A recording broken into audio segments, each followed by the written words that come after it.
How to add a video style effect in Capcut Mobile online completely for free. If this helped, drop a like, share the video, and subscribe for more. Presets and effects for life, click the link down below and enjoy the tutorial.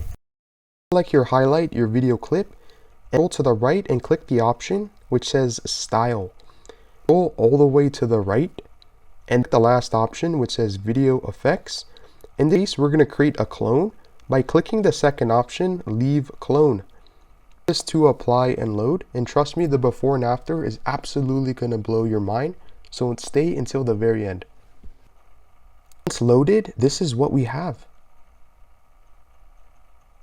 I don't know if you can notice, but you can see that this is the before. This is the after. Also works with another video clip where the subject is moving.